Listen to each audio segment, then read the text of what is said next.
دیکھ لینا بخاری اور مسلم کی متفق علیہ حدیث ہے کہ میری بیٹی فاطمہ جنتی عورتوں کی سردار ہے، اور جامعہ ترمذی کی صحیح حدیث ہے کہ حسن و حسین جنتی نوجوانوں کے سردار ہیں۔ لیکن اسی فاطمہ سلام اللہ علیہا جو جنتی عورتوں کی سردار ہے، اس کے بارے میں صحیح بخاری اور صحیح مسلم کے اندر متفق علیہ حدیث ہے کہ آپ صلی اللہ علیہ وآلہ وسلم نے فرمایا، اے میری بیٹی فاطمہ، میرے مال سے جو کچھ تو نے لینا ہے مجھ سے لے لے، اگر اللہ کے حضور تو پکڑی گئی تو میں تیرے کچھ کام نہیں آؤں گا، میرے مال سے جو مرضی لے لے۔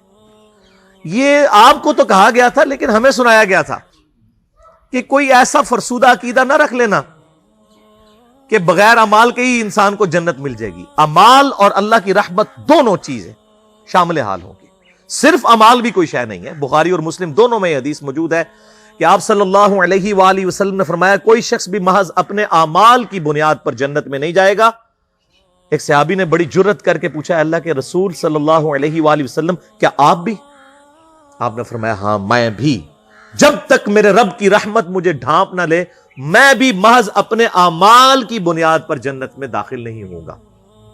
تو اعمال بھی ہیں اور رحمت بھی، صرف اعمال بھی کوئی شے نہیں اور صرف رحمت بھی کوئی شے نہیں ہے۔ ورنہ امام محمد غزالی رحمہ اللہ تعالی کا قول جو ہے مجھے بڑا پسند ہے اس کانٹیکسٹ میں، جو کیمیائے سعادت میں انہوں نے علماء سو کی کلاس لی ہے۔ اب یہ سخت باتیں اگر میں اپنی ریفرنس سے کروں تو لوگوں کو بری لگیں گی۔ امام محمد غزالی فرماتے ہیں کہ ایسے علماء جو ممبروں پر چڑھ کر اللہ تعالیٰ کی رحمت کی آیات آؤٹ آف کانٹیکسٹ سنا کر، قرآن حکیم میں جہاں پر بھی رحمت کی آیات اور توبہ کی آیات آئیں وہ اس اعتبار سے آئیں کہ جو توبہ کرنے کے بعد اصلاح کر لے۔ پورے قرآن میں کوئی ایک آیت بھی ایسی نہیں ہے کیٹاگوریکل کہ انسان اپنی اصلاح نہ کرے اور اللہ تعالیٰ فرمایا کہ میں اپنی رحمت کے دروازے اس کے لیے کھول دوں گا، قطعاً ایسی کوئی آیت نہیں ہے۔ تو جو علماء، امام غزالی فرماتے ہیں کہ اللہ کی رحمت کی آیات سنا کر لوگوں کو اللہ تعالیٰ سے غافل کر رہے ہیں، کیا یہ لوگوں کو یہ میسج دینا چاہتے ہیں کہ قرآن حکیم میں جو اللہ کے نافرمانوں کے لیے دھمکیاں آئی ہیں یہ سب کی سب فضول باتیں تھیں، اور انبیاء کرام علیہ السلام جو اللہ کے عذاب سے ڈراتے رہے یہ صرف شغل میلہ تھا اور آخرت میں کوئی پکڑ نہیں ہونی؟ ایسے علماء واجب القتل ہیں۔ یہ امام غزالی فرما رہے ہیں کہ حکومت وقت کا کام ہے کہ ان پر توبہ پیش کرے، ورنہ ان کو قتل کروائے، ان علماء کو جو اللہ تعالیٰ کا یہ غلط تصور پیش کر کے لوگوں کو اللہ کا باغی بنا رہے ہیں۔ اور اکثر وائزین اس وقت یہی ہیں اور لوگ انہی کی باتوں کے اوپر خوش ہیں، انہی این جی اوز کی باتوں کے اوپر خوش ہیں، انہی دنیا دار علماء جو دنیا داروں کو خوش کرنے کے لیے باتیں کرتے رہتے ہیں اور کہتے ہیں اللہ تعالیٰ بڑا غفور رحیم ہے جی، جو مرضی کرو، اللہ نے ساڑی نوازا نہیں چاہیے۔ اور بھائی اللہ نے کب کہا ہے کہ مجھے تمہاری نمازیں چاہیے؟ اللہ تو کہتا ہے تمہیں تمہارے لیے نمازیں چاہیے، اور نماز کو اتنا کیجول بنا لیا وہ انہوں نے۔ صحیح مسلم کے اندر حدیث ہے، آپ صلی اللہ علیہ وآلہ وسلم نے فرمایا، بندے کے کفر اور اسلام کے درمیان فرق ہی نماز ہے۔ جو نماز پڑھتا ہے وہ مسلمان ہے، اور جو نماز نہیں پڑھتا وہ پاکستان کے شناختی کارڈ میں مسلمان ہے، اللہ کی ڈیفینیشن میں وہ عملاً کافر ہے۔ صحیح مسلم انٹرنیشنل نمبرنگ کے مطابق 246 نمبر حدیث ہے، آپ جا کے پی ڈی ایف کھول لیں، اسلام 360 میں جا کے 246 نمبر حدیث صحیح مسلم کتاب الایمان چیپٹر میں کھول کے دیکھ لیں کہ بندے کے کفر اور اسلام، شرک اور اسلام کے درمیان فرق ہی نماز ہے۔ آپ بے شک اپنے آپ کو مسلمان کلیم کرتے رہے، لیکن وہ شناختی کارڈ والا مسلمان ہے، نکاح طلاق والا مسلمان ہے، اس کا جنازہ بھی پڑھ دیا جائے گا، پیدا ہوگا اذان بھی دے دی جائے گی، اللہ کے حضور وہ مسلمان نہیں ہے، وہ بس کلمے کا ہی ہم احترام کرتے ہیں، ادروائز تو عملاً کافر ہے وہ۔ اسی طریقے سے جامعہ ترمذی میں حدیث ہے، سنن نسائی کے اندر حدیث ہے، سنن ابن ماجہ کے اندر حدیث ہے کہ آپ صلی اللہ علیہ وآلہ وسلم نے فرمایا، جس نے نماز چھوڑ دی گویا اس نے کفر کیا، من ترک الصلاۃ متعمدا فقد کفر۔ اب اس سے زیادہ اور کیا سخت بات کی جائے کہ کسی کو یقین آئے کہ جس نے جان بوجھ کے نماز چھوڑ دی اس نے کفر کیا۔ اب جان بوجھ کے یہ نہ سمجھیے گا کہ جی میں بال بچیاں دے وہ کمائی کرتا رہنا تھا منو ٹائم نہیں ملتا۔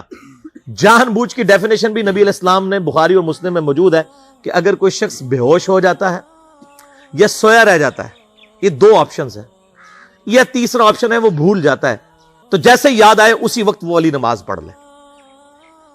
لیکن جو شخص دنیا کو ٹاپ پرائورٹی مانتا ہے اپنا آفس چھوڑنے کے لیے تیار نہیں، اپنا کلینک چھوڑنے کے لیے تیار نہیں ہے، اور اپنی دکان چھوڑنے کے لیے تیار نہیں ہے نماز کے لیے، تو ظاہر ہے کہ وہ تو اپنے آپ کو دھوکہ دے رہا ہے۔ اللہ تعالیٰ تو اپنے معاملات کے اندر بالکل اسٹریٹ فارورڈ ہے، بالکل یہ ذہن میں رکھ لیں۔ جامعہ ترمذی میں صحیح سند کے ساتھ موجود ہے، عبداللہ بن شفیق تابعی رحمہ اللہ تعالیٰ کہتے ہیں کہ صحابہ کرام علیہم رضوان صرف نماز کے چھوڑنے کو ہی اعمال میں سے کفر سمجھتے تھے، یعنی وہ کسی کو نماز پڑھتا ہوا دیکھتے تھے تو کہتے تھے یہ مسلمان ہے، اور کسی کو نماز پڑھتا ہوا نہیں دیکھتے تھے تو وہ کہتے تھے یہ کافر ہے۔ یہ جامعہ ترمذی ہے، یہ کوئی سٹوری بک نہیں میں سنا رہا آپ کو۔ مسند احمد میں صحیح سند کے ساتھ حدیث ہے، نبی صلی اللہ علیہ وآلہ وسلم نے معاذ ابن جبل سے فرمایا، معاذ اللہ کے ساتھ کسی کو شریک نہ ٹھہرانا، خواہ تمہارے ٹکڑے ٹکڑے کر دیے جائیں، تمہیں سولی پہ چڑھا دیا جائے، تمہیں آگ میں جلا دیا جائے، اللہ کے ساتھ کسی کو شریک نہ ٹھہرانا، اور معاذ نماز بھی نہ چھوڑنا، کیونکہ جس نے نماز چھوڑ دی اللہ تعالیٰ کے ذمہ کرم سے وہ نکل گیا، اللہ کے حضور اس کے لیے کوئی حصہ نہیں ہے جس نے نماز چھوڑ دی۔ کتنا کرٹیکل ایشو ہے۔ اور اسی طریقے سے مسند احمد میں ہی ایک اور حدیث ہے کہ آپ صلی اللہ علیہ وآلہ وسلم نے فرمایا، جس شخص نے اپنی زندگی میں نماز کی حفاظت کی، قیامت والے دن وہ نماز اس کے لیے نور ہوگی، نجات ہوگی، اور اس کے حق میں دلیل ہوگی، اور جس نے نمازوں کی حفاظت نہیں کی اس کے لیے قیامت والے دن کوئی نجات، کوئی نور اور کوئی دلیل نہیں ہوگی، الٹا اس کا حشر قارون، فرعون اور ابی ابن خلف کے ساتھ ہوگا، والعیاذ باللہ تعالی۔ یہاں تو ہم کہہ دیتے ہیں یا اللہ جو کچھ بھی ہے تیرے محبوب کی امت سے ہے، یعنی یا اللہ ہم نے تو اپنی اصلاح کوئی نہیں کرنی، ہمیں اسی طریقے سے ہی قبول کر لیں، والعیاذ باللہ تعالی۔ اور کچھ ویسے علماء کا بھی اس میں بڑا برا کردار ہے کہ انہوں نے نماز کو بھی اتنا مشکل فرض بنا کے پیش کیا ہے کہ ایک عام آدمی کے لیے، اور جو دنیاوی معاملات کے اندر بھی انوالو ہے، اور کسی ایسی عورت کے لیے جس کے کئی بچے ہیں، مطلب اس روٹین کے اندر اس نماز کو مینج کرنا مشکل ہو جاتا ہے۔ ہمیں تو عشاء کی صرف 17 رکعتیں بتا دی گئی ہیں، حالانکہ 24 گھنٹے کے اندر ٹوٹل نماز کی رکعتیں 17 ہیں جن کی اکاؤنٹیبلٹی ہے۔ اور میں یہ بڑے یعنی وثوق کے ساتھ ایک ذمہ دار مبلغ کی حیثیت سے یہ بات کر رہا ہوں۔ آپ صحیح بخاری اور صحیح مسلم کھول کے دیکھ لیں، فرض نمازوں کی تعداد جو ہے وہ 5 آئی ہے، اور ان کی رکعتوں کی تعداد بھی بیان ہو گئی ہے۔ فجر کے 2 فرض، ظہر کے 4 فرض، عصر کے 4، مغرب کے 3 اور عشاء کے 4، اور سفر میں سارے 2 فرض ہیں، مغرب کے 3۔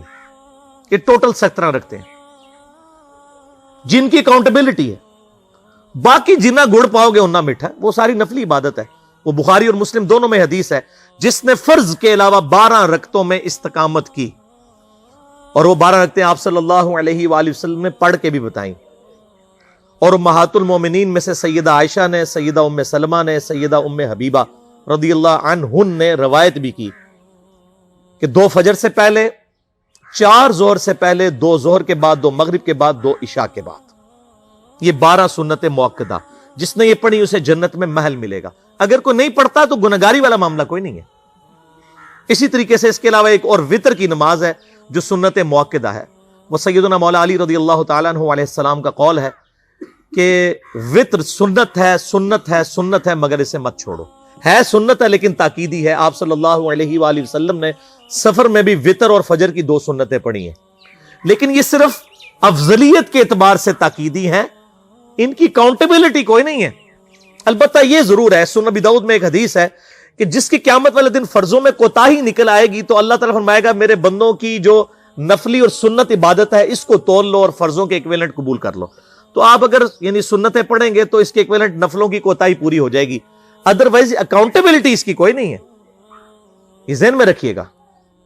صحیح بخاری اور مسلم دونوں میں حدیث موجود ہے، ایک صحابی آئے، انہوں نے کہا یا رسول اللہ صلی اللہ علیہ وآلہ وسلم، میں جنت میں جانا چاہتا ہوں، مجھے کوئی شارٹ کٹ بتا دیں۔ آپ صلی اللہ علیہ وآلہ وسلم نے فرمایا اسلام لانے کے بعد نماز، فرض نماز کو قائم رکھ، پھر فرمایا فرض زکوٰۃ ادا کر، فرض روزے دے، روزے جو ہیں وہ ان کو ادا کر اور روزے رکھ۔ حج اس وقت فرض نہیں ہوا تھا، وہ زندگی میں ایک بار ہے۔ تو اس نے کہا یا رسول اللہ صلی اللہ علیہ وآلہ وسلم، جتنا آپ نے مجھے بتایا نہ میں اس میں ایڈ کروں گا نہ اس میں سے کوئی چیز مائنس کروں گا، اور یہ کہہ کے وہ چلا گیا۔ آپ صلی اللہ علیہ وآلہ وسلم نے فرمایا اگر کسی نے کسی جنتی شخص کو دیکھنا ہے تو اس کو دیکھ لو، جو یہ کہہ کے گیا کہ میں فرض نماز سے زیادہ کوئی نماز نہیں پڑھوں گا, صرف فرض روزہ ہی رکھوں گا, فرض زکات ہی دوں گا. اب روزہ اور زکات میں تو ہمارے علماء کو اور عام پبلک کو بھی, جو دیندار لوگ ہیں, ان کو ہضم ہوتی ہے کہ کوئی شخص یہ نہیں کہتا کہ بھئی پیر اور جمعرات کا روزہ, صحیح مسلم میں حدیث ہے کہ آپ صلی اللہ علیہ وآلہ وسلم کے نفلی روزوں کی یہ روٹین تھی. کوئی آپ کو یہ نہیں کہے گا کہ جس نے جمعرات اور پیر کا روزہ نہ رکھا اس کے رمضان کے روزے ہی قبول نہیں ہوں گے. کوئی کہتا؟ کیونکہ ان کو پتہ وہ نفلی ہے.